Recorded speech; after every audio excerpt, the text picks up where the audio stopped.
నమస్తే రాహుల్ అయ్యర్ గారు, welcome to icon politics. నమస్తే అండి. నమస్తే. సార్, ఇక్కడ ఒక చిన్న క్వశ్చన్. కన్నప్ప ఏదైతే మూవీ సంబంధించింది, ఇప్పుడు మన మంచు విష్ణు గారు యాక్ట్ చేస్తున్నారు.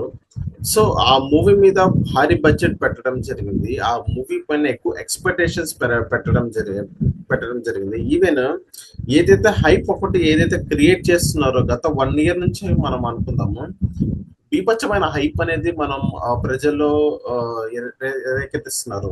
సో ఇక్కడ మొన్న ఆయన కూడా ఇప్పుడు కన్నప్ప మూవీ మీద ఎవరైనా ట్రోల్ చేస్తే ఆవిడ శివుడి శాపానికి గురవుతారు అని ఇలా చెప్పడం కానీ, దానిపైన హైప్ అనేది ఎక్కువ క్రియేట్ చేయడం కానీ, మనీ ఎక్కువ పెట్టడం కానీ, దగ్గర దగ్గర 100 కోట్ల దగ్గర మనీ పెడుతున్నారు.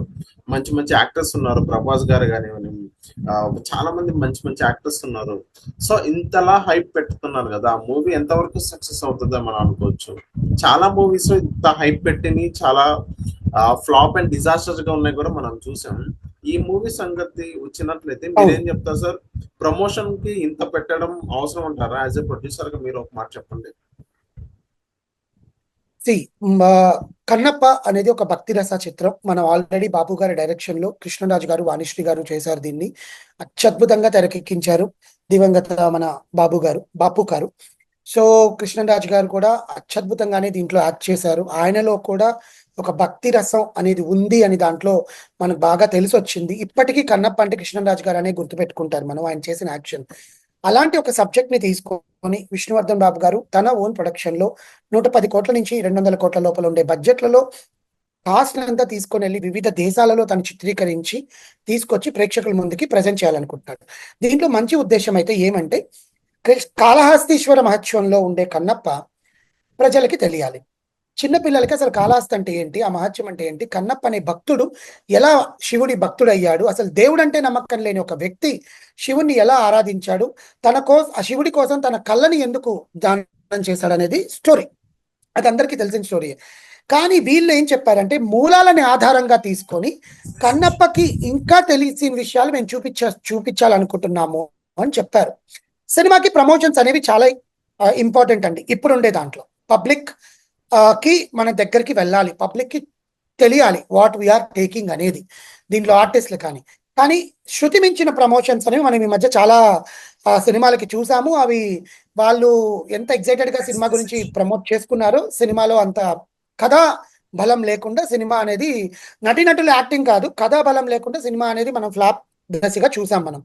కానీ కన్నప్ప మీద అంటే మంచు ఫ్యామిలీ ఆర్ మంచు విష్ణువర్ధన్ బాబు ఫ్యామిలీ మీద చాలా వరకు ట్రోల్స్ జరుగుతూనే ఉంటాయి. దానికంటే ఒక ప్రత్యేకమైన ఒక వర్గం ఉంటుంది, వాళ్ళు చేస్తానే ఉంటారు.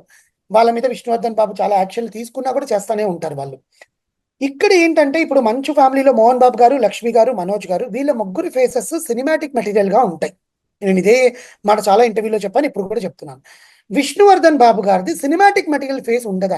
ఆయనది బిజినెస్ మ్యాగ్నెట్ ఫేస్, రిజర్వ్డ్. ఆయన అంటే ఒక టీవుగా, ధీటుగా బిజినెస్ ని ఎలా నడపాలి, కాన్ఫరెన్సెస్ లో ఎలా మాట్లాడాలి, ఒక బిజినెస్ మ్యాగ్నెట్ ఎలా ఉంటారు అలా ఉంటాడనమాట. కానీ బట్ సంభవ్ తన యాక్టింగ్ తో డీలో కానీ దేనికైనా రెడీ, దూసుకెళ్తా, ఇలాంటి సినిమాల్లో తన యాక్టింగ్ పరంగా తను ప్రూవ్ చేసుకున్నాడు. తనకేం తక్కువ లేదు.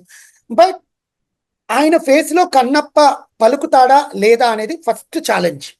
ఓకే, మిగతా ఎంత పెద్ద ప్యాడింగ్ ఆర్టిస్ట్ పెట్టండి, మోహన్ లాల్ గారు ఉన్నారు, అక్షయ్ కుమార్ గారు ఉన్నారు, కాజల్ ఉంది, శివబాలాజీ గారు ఉన్నారు, రఘుబాబు గారు ఉన్నారు, ఐశ్వర్య గారు ఉన్నారు.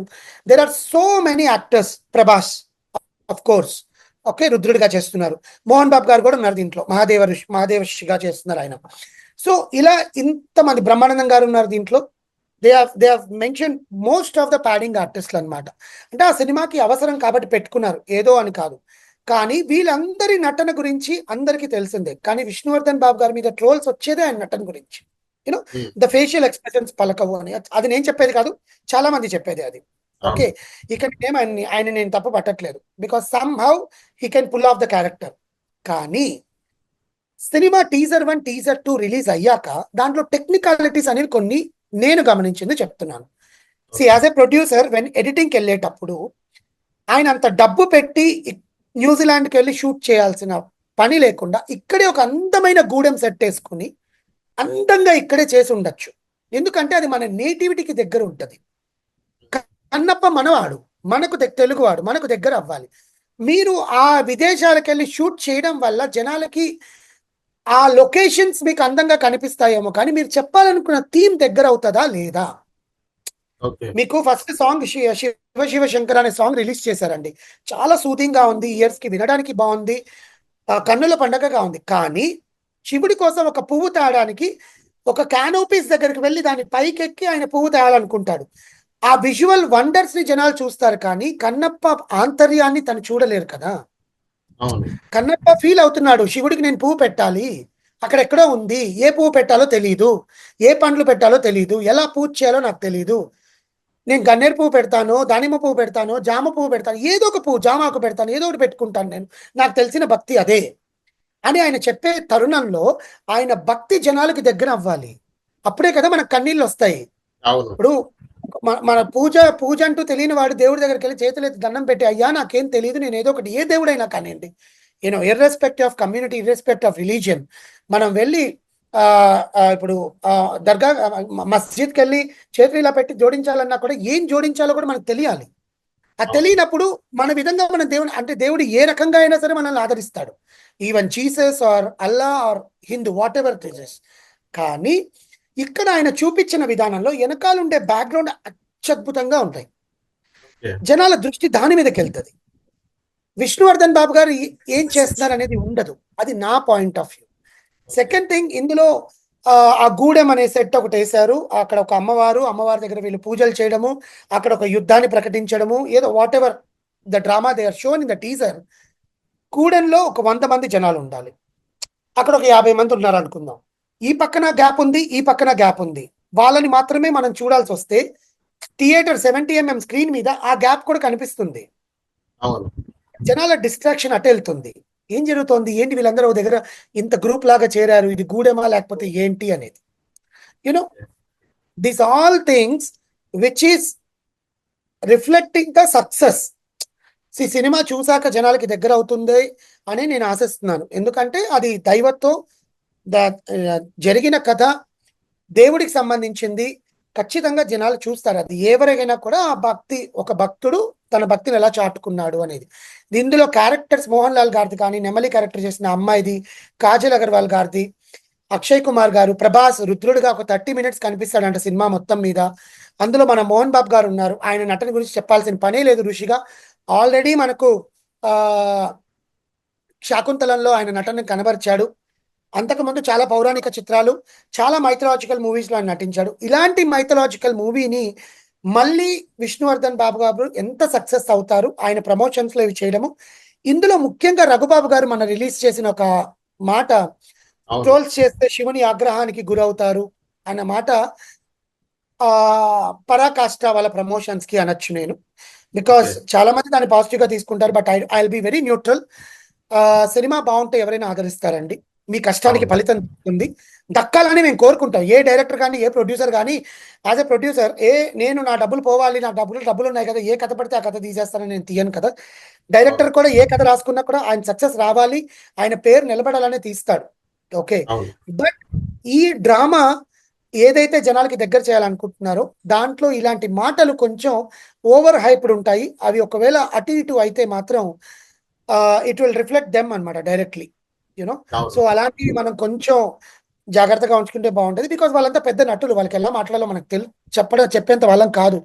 But the thing is like, మీ కథలో బలం ఉంది, కన్నప్ప అనే స్టోరీ జనాలకు దగ్గర చేయాలనుకుంటున్నారు కాబట్టి ఆ సక్సెస్ కోరుకోవాలని మనం కూడా మన ఛానల్ ద్వారా చెప్తాం. ఓకే సార్, ఒక చిన్న డౌట్ సార్. ఇక్కడ కన్నప్ప మూవీ ఏదైతే అది రీమేక్ మూవీ కదా, అది రీమేక్ మూవీలో కొంత భాగమే అంత స్టోరీ తీసుకున్నారు, మిగతా మొత్తం కొంచెం ఓన్ స్క్రిప్ట్ అని మనం రూమర్స్ లో వింటున్నాము. అది ఎంతవరకు వాస్తవం, మీ దగ్గర ఏమైనా అది వచ్చిందా sir? It's not a remake అండి, రీమేక్ ఏం చేయట్లేదు వాళ్ళు. ఆల్రెడీ మన తెలుగులో ఒకసారి కన్నప్పని చూపించేశారు బాపు గారు. ఓకే, వీళ్ళు ఆ కథకి మూలాల్ని తీసుకొని కన్నప్ప జీవితంలో ఏం జరిగింది, కన్నప్పగా ఎలా మారాడు, తిన్నడు అనే క్యారెక్టర్ కన్నప్ప ఎలా మారాడు, ఆయన దాంట్లో ఇంకా చాలా ఉన్నాయి.